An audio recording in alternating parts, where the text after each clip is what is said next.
Our hopes was to commercialise this as a hope to save the ash trees that are already infected, potentially preventing the disease or stopping the symptoms from progressing, to preserve the trees in the state that they're at the moment. Of course, all the trees that have cut down, they're not going to grow back, but the hope is that we can preserve the variety within our woodlands and hopefully stop the further decline of the trees. It's great to be back with another Environment Edge podcast, and you're very welcome to the show. We're delighted to be joined by the winners of the BT Young Scientist Group Project and Teagasc Award. Leading the battle against ash dieback, Loreto Secondary School Balbriggan students Abigail and Erica O'Brien Murray and Olivia O'Shea join us to discuss how we can save the common ash. I'm Cathal Summers. And I'm Georgia Glenn, your Teagasc Sustainability Advisors. And we're back for another Environment Edge podcast number 77. And here we go. Abigail, Olivia and Erica, you're extremely welcome to the show. Congratulations, girls, on your big win. 2 big wins, I believe, at the Young Scientist competition. So you got the best group winners and you also got the Teagasc Award. And the judges were extremely impressed with your entry. So can you tell us a little bit about why you decided to do this particular project on the ash tree? Well, ash trees are so important for our culture and our biodiversity. At the moment, up to 90% of ash trees are being affected by ash dieback, which is a pathogenic fungus that's killing the ash trees because it's cutting off the water supply to them. Ash trees are so important for our culture because they're used for the making of ash hurleys, which are so important for our national sport and also so important for our biodiversity because at the moment, up to 955 species currently depend on the ash tree for survival. So with the loss of ash trees, there's also a massive loss in biodiversity as well. A lot of work must have gone into the whole area around the project as well.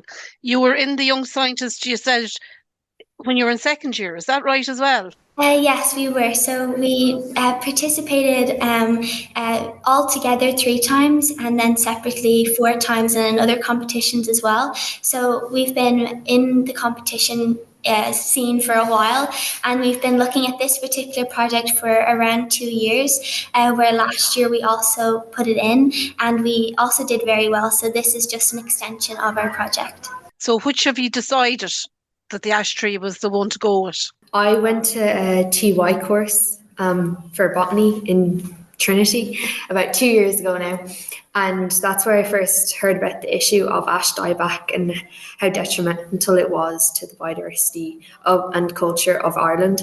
And so we knew we wanted to do BT Young Scientists together, so we brainstormed a few ideas, and we came across a research paper that discussed how naturally increasing the levels of one of the hormones we worked with increased the other within poplar trees, and that inhibited or decreased the growth of the fungus, a rust fungus. So we wanted to see with both poplar trees and ash trees being broadleaf and the rust and ash dieback being pathogenic funguses, so disease causing, that if it would work in a similar manner if we added the 2 hormones to the trees.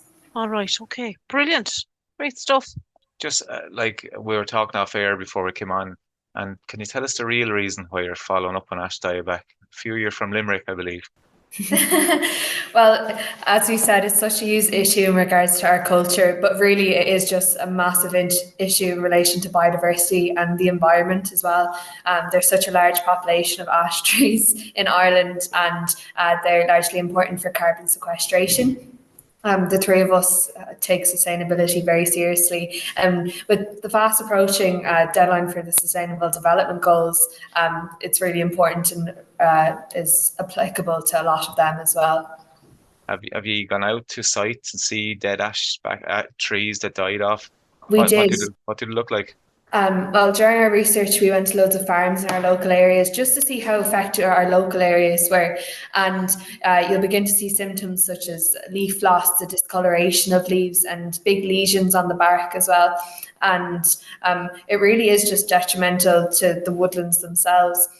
But even like we'll be driving home from school and you'll see they've started to cut down loads of ash trees, and you'll see that internal rotting and the black pitting within the tree. Yeah. And we've had that at home actually. We've been hit with ash dieback, and my neighbour's house had a big ash tree beside it, and it had to be cut down because it was unsafe for exactly the reasons. How did ash dieback get to Ireland? So in 2012 was the first known case of ash dieback in Ireland, but prior to that, trees were exported to America and places in Europe to propagate the trees, and when they brought back, they brought the disease with them. Okay. Can it come on the wind as well, or is it just brought in that way? Yeah, so the disease itself is an airborne fungus, so it's spread through the air, and once the disease reaches the country, it then spread quite quickly. Yeah. Girls, can you tell us a little bit how you did the experiment? You had 3 different experiments, I believe. Isn't that right? Okay, Yeah. so can you talk us through the whole process? Yes, so we had 2 main experiments really. So what our project aimed to investigate was 2 hormones that are naturally present within the plant's defense system, to see if them working together, the interplay between the 2, could decrease the growth that's responsible for the fungus that causes ash dieback. So our first experiment was in vitro, or in Petri dishes. And what we did there was that we used different concentrations and ratios of these 2 hormones and the hormones individually to see if we could decrease the growth of the fungus. So we were on that experiment over 20 weeks and taking results every 2 weeks. And what we found through that then was a concentration that worked. And we went on to use that ratio at both higher and lower concentrations within our in vivo experiments, so within little ash trees themselves. We had 90 of those out the back of our school hockey pitch. They were very generous to let us use the space. Very good. What we did there was we were ensuring that the treatment we were using wasn't having any negative impact on the biodiversity of the area or the growth cycle and the life cycle of the ash tree. So we were able to take height measurements, leaf and bark counts, and we rated quality scales of our trees to see over the 20 weeks if they all followed the same patterns. Were they healthy trees? They weren't infected trees, were they? Originally, they all didn't show any signs of ash dieback, though we didn't test that, so we can't definitively say they didn't have it.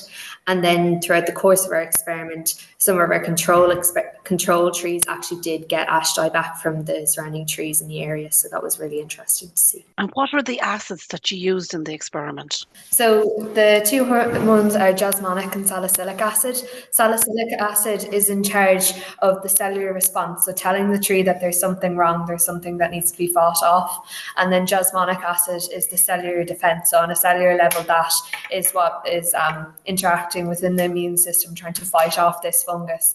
And ash trees have relatively low levels of these 2 hormones in comparison to other trees such as the willow tree, which has really high levels of salicylic acid. And what we did was we are applying these hormones in hopes to boost the levels within the tree to help the defense system fight off this pathogen. And girls, how did you get to know about these acids, and where did you get them? Where did you source them from? We sourced them from 2 Sigma Aldrich labs. So they're it's a chemical lab, and actually the University of Galway was kind enough to supply the jasmonic acid because it is fairly expensive. How did you apply the hormones then, say if you're trying to recreate what's in willow tree? How did you apply it to the ash tree? Yeah, so for our experiment, for our in vivo experiment, we looked at 2 methods of application. So applying it to the leaves and then in micro injection into the bark. So for the injection, we had a small slit incision into the base of the bark, and then we applied the treatment with a pipette.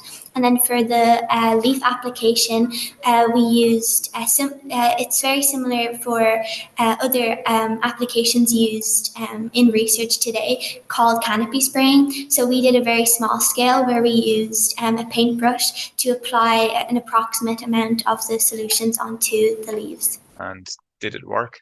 What were your findings? So in vivo, in vivo on our plants, we found that it had no negative effect on the natural development or growth of the trees, and no ill effect of the biodiversity surrounding the trees either. And then in comparison to the controls, which some of them did unfortunately get ash dieback, it slowed down, for the treatment trees, it slowed down the presentation of these symptoms. And then for our in vitro experiment, so on our Petri dishes, we found that it slowed down the growth of the fungus up to 92%, and then on average 82%. Oh, that's massive. And so you're able to slow it down, completely slow it down. Did you find it could eradicate it in any way or completely? We were testing the inhibition, so really the prevention of this growth of the fungus in the Petri dishes.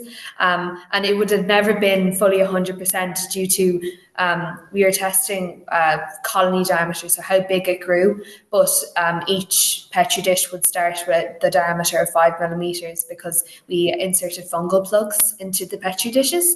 But some of the treated dishes that were treated with our successful solution only grew roughly 2 to 3 millimeters larger than they had begun.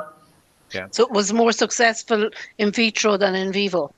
So in vivo, we weren't actually testing if we could decrease the growth of ash dieback, as we didn't have the space or equipment within our labs to apply the fungus to the trees. We were merely testing that the treatments themselves and having any negative impacts on the plants. And you're for agriculture and forestry, it's hugely important that and everything that we do, especially environmentally, when we're trying to fix things, is we have to make sure that it doesn't hold back production, which is obviously important, because if it does, that's an economic problem. When you had the actual ash tree plants and your school let you grow them there, how often do you have to put the application on? Is it kind of a once off, or is it regular? So for our experiment for our trees, we applied it every 2 weeks. We applied it every 2 weeks to the trees because this is what's commonly done for other fungal diseases, and a method that is commonly used. So we imitated that within our experiment. For the future, we would have to do more research into seeing our application methods on a greater scale, and maybe that might mean less frequently or more frequently. So just more research will have to be done for that. As Erica said, we set out with the hope that it didn't affect the biodiversity within the area. And really what we were looking at is if this treatment had to be applied every 2 weeks, it didn't have an effect. But as Olivia said, it could be less frequent than this. And do you feel that weather would have had any impact on the plants? Because we get so much rain. Yes. Would the hormone be absorbed very, very quickly, or would there have been an impact that way? Yeah, so the two application methods we used, first the leaf one, it was applied directly to the leaf to allow the treatment to be taken in through the stomata into the vascular system, which is where this disease takes hold. And then through the base of the tree, we were cutting directly into the vascular system to allow the treatment to travel there. So even if parts of it were washed off with, say, the rain or the weather, enough treatment made it into the system to allow it to treat the tree. It's obviously been hugely successful. Like we're really digging into it at the moment, but like what you've done is amazing. Is there anything on the market like this already, or is there potential to roll this out on a wider scale? So currently research is being done into trees that are genetically resistant to the disease, but our hopes was to commercialise this as a hope to save the ash trees that are already infected, potentially preventing the disease or stopping the symptoms from progressing, to preserve the trees in the state that they're at the moment. Of course, all the trees that have cut down, they're not going to grow back, but the hope is that we can preserve the variety within our woodlands and hopefully stop the further decline of the trees. We'd be looking into, as they said, different application methods on a much larger scale. And once this is achieved and we know how frequent it needs to be applied, there's definitely a hope that this could be used throughout the island. And we actually went as far as patenting our idea for further work on it, and we currently have a short-term Irish patent for the next 10 years. Excellent. Great, Are brilliant.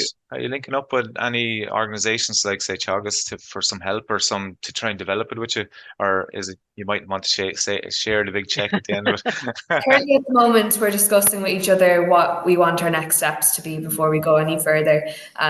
But it's definitely looking application route and then amounts and stuff like that. And hopefully that we would be able to get in contact with one of these organisations to be able to help us, I guess, spread the treatment and commercialise it.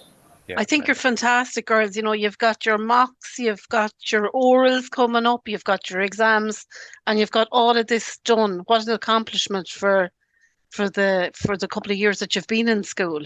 Thank you.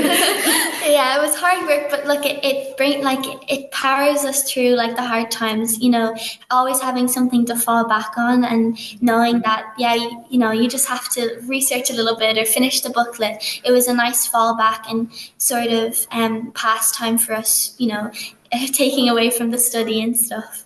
Yeah, your school must be super proud of you, and your parents and everybody proud of you. Definitely. Do you have a supervisor or some support in the school? Yeah, so this year our teacher, Daniel Toomey, I'm not sure if he wants his name mentioned now, so we'll double check. Too late now. We met him earlier, yes. But he's been fantastic help throughout the entire process, both with making sure that we were okay throughout the whole thing and giving us a hand if the workload got too much, and just with helping with ideas throughout the project as well.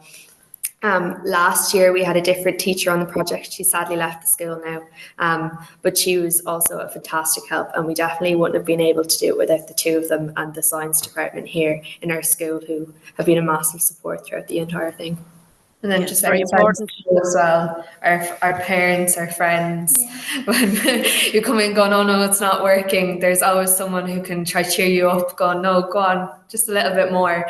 And I guess they were just really big help, as well as we had some support from outside organisations such as University of Galway, as I mentioned, were able to supply the jasmonic acid, and Teagasc were able to supply us with fungal cultures and the leaves from the Ash Gene Bank down in Carlow as well. So we supplied you with the disease. That's good to hear, Olivia. Look, girls, you mentioned your parents and your school and your teacher, your supervisor. As parents ourselves, I'm sure they're hugely proud of what you've achieved. It's no small achievement what you've done. You've won the group award. You've also won the Teagasc award. It's not just that though. Your project is very in line with actually what's happening on the ground, real live issues today. So huge congratulations to the three of you, and I'm looking forward to seeing more of you in the future. And well done, and it's great to have a chat to you today on the show. Thank you. Thank you for having us on and letting us share about this research. We love sharing it and letting people know what's actually happening and bringing this issue to light, that more work needs to be done to save our common ash tree. Good luck with your exams, and I hope you get what you want to achieve, girls. Thank you. So there you have it. Tune in next time to hear more interesting chats and discussion. Myself and Deirdre will be back in 2 weeks' time, but do give us a rate and review on Apple or Spotify or wherever you get your podcasts. Thanks for listening to the Environment Edge podcast.